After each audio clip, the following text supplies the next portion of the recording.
Hello dear students. Class 10 के CBSE boards के इस बार समर वेकेशन चल रहे हैं।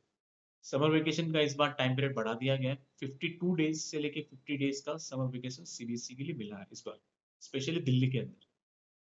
आमतौर पर सीबीएसई क्लास 10 के बच्चों को 40 टू 50 डेज का समर वेकेशन हर साल देती है। करेक्ट। अब बहुत सारे वीडियो यूट्यूब पे अपलोड हो रहे हैं कि एक महीने में सिलेबस फिनिश। करेक्ट। एक महीने में सिलेबस खत्म। समर वेकेशन में सिलेबस खत्म, है ना। समर वेकेशन की स्ट्रैटेजी, सिलेबस खत्म, है ना। तो इसी टॉपिक के रिगार्डिंग हम इस वीडियो में डिस्कस करने वाले हैं। हेलो एवरीवन, मेरा नाम शशि है। अभी जिस तरीके से आप थंबनेल देख पा रहे हो, थंबनेल देख के आप यहाँ पे आए हो, डेफिनेटली थंबनेल में मैंने क्लियरली इंडिकेट किया है कि समर वेकेशन में सिलेबस फिनिश करना पॉसिबल है, क्वेश्चन मार्क। करेक्ट है।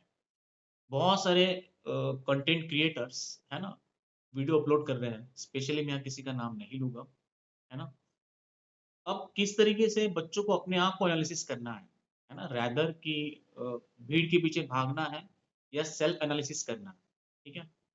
तो सबसे पहले आपको समझना जरूरी है बच्चों कि बच्चों को हम तीन कैटेगरी में डिवाइड कर सकते हैं, है ना। आमतौर पर बच्चों बच्चों का आईक्यू के अकॉर्डिंग हम बच्चों को तीन कैटेगरी में डिवाइड कर सकते हैं। फर्स्ट कैटेगरी है बच्चों टॉपर्स की, बट ऑब्वियस वो एक अपनी कैटेगरी है। उसके बाद कुछ बच्चे होते हैं जो एवरेज होते हैं। ठीक है। एंड थर्ड कैटेगरी बच्चे बच्चों होते हैं, थर्ड कैटेगरी बच्चे होते हैं बच्चों जो बिलो एवरेज है। करेक्ट है, I repeat, toppers, average and below average. अब toppers, average and below average को हम फर्दर सब डिवाइड कर सकते हैं, सब क्लासिफाई कर सकते हैं, है ना। टॉपर्स में से अचीवर्स एंड सुपर अचीवर्स भी हो सकते हैं। एवरेज में से बिलो एवरेज या अबो एवरेज भी हो सकते हैं। करेक्ट है। एंड बिलो एवरेज में भी बच्चों बिलो के बिलो भी हो सकते हैं। वो सब डिवीजन जाने दीजिए, बट ब्रॉडली हम तीन डिवीजन कर सकते हैं बच्चों का, toppers, average and below average. Correct, बात समझ आ रही है बच्चों। अगर हमें, हम केवल दो सब्जेक्ट की बात करेंगे, साइंस एंड मैथ्स। करेक्ट है।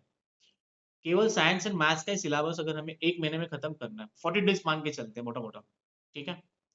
40 डेज में ही अगर हमको सिलेबस खत्म करना है, तो तुम्हें लगता है कि एवरेज और below average students science and maths का एक महीने या 40 डेज के अंदर सिलेबस खत्म कर सकता है? अगर लगता है तो कमेंट सेक्शन में लिखिए, मैं आपके डेफिनेटली कमेंट के आंसर को रिप्लाई करूंगा, क्वेश्चन को। करेक्ट है। अब दूसरा, एक टॉपर बच्चा 2 मिनट के लिए मान लेते हैं हम लोग कि 40 डेज में सिलेबस कंप्लीट करना पॉसिबल है साइंस एंड मैथ्स का। ठीक है। टॉपर बच्चा क्या स्ट्रैटेजी लेके चलता है तब वो पॉसिबल है, जैसे कि पहला, उसे अपना टाइम टाइम मैनेजमेंट देखना होगा। दूसरा, उसे अपना टाइम टेबल बनाना होगा। तीसरा, उसे अपने आप को डिसिप्लिन में रखना होगा। चौथा, सिलेबस को सब डिवाइड करना होगा कि किस दिन क्या पढ़ना है। पांचवा, प्रॉपर रिवीजन पे ध्यान देनी होगी। छठा, उसको अपने हेल्थ पे ध्यान देनी होगी। सातवां, उसको अपने स्लीपिंग पे ध्यान देनी होगी, है ना। ये केवल और केवल मैं ऐसे एवरेज एंड बिलो एवरेज बच्चों को इंफीरियर समझ के नहीं कह रहा हूँ, उनमें भी काबिलियत है। बट आमतौर पर ये जो टॉपर्स होते हैं, अचीवर्स एंड सुपर अचीवर्स, उनके मामले में ये केस फिट हो सकती है। करेक्ट है कि 40 डेज में सिलेबस खत्म। ठीक है। अब average and below average students, ask yourself, is it possible me to be consistent for 40 days, next 40 days, है ना। सुबह उठो, पढ़ो, ब्रेक, दोपहर में पढ़ो, ब्रेक, शाम को पढ़ो, ब्रेक, रात में पढ़ो, ब्रेक, सुबह जल्दी उठो, पढ़ो, फिर break. Is it possible with average and below average student? No, it is not, completely not possible. Getting? तो ऐसे वीडियो से प्लीज सावधान रहो, सबसे पहली बात तो। ठीक है। एंड एक एग्जांपल लेके समझते हैं हम लोग। साइंस का एक चैप्टर आप उठाइए, लाइफ प्रोसेसेस। करेक्ट है। लाइफ प्रोसेस चैप्टर बायोलॉजी का है। एक एवरेज या बिलो एवरेज, इवन टॉपर को भी वो चैप्टर खत्म करने के लिए, समझने के लिए उसको 2 दिन लगेंगे। करेक्ट है। और एक दिन उसे वो मेमोराइज करेगा, एक दिन उसको रिवीजन करेगा। गेटिंग? तो लाइफ प्रोसेस चैप्टर समझने के लिए मोटा मोटा 4 दिन की जरूरत है। गेटिंग? अब साइंस में 10 से ज्यादा चैप्टर्स हैं। ओके। मैथमेटिक्स में भी 10 से ज्यादा चैप्टर्स हैं। मोटा मोटा हम 20 से 22 चैप्टर पकड़ते हैं, दोनों के दोनों मिला के, साइंस एंड मैथ्स। गेटिंग? अगर एक चैप्टर को भी हम 4 दिन मान के चलते हैं, तो भी बच्चों अप्रोक्सीमेटली 100 डेज आपको चाहिए। ठीक है। साइंस एंड मैथ्स का सिलेबस खत्म करने के लिए। तो डेफिनेटली समर वेकेशन में तो सिलेबस कंप्लीट होने से रहा। गेटिंग? तो ऐसे वीडियो के पीछे मत भागो, है ना। अपनी खुद की एबिलिटी को देखो, सेल्फ एनालिसिस करो एंड देखो कि मैं मेरी एबिलिटी कितनी है, मेरी स्पीड कितनी है, ग्रास्पिंग मेरी लेवल क्या है, गेटिंग।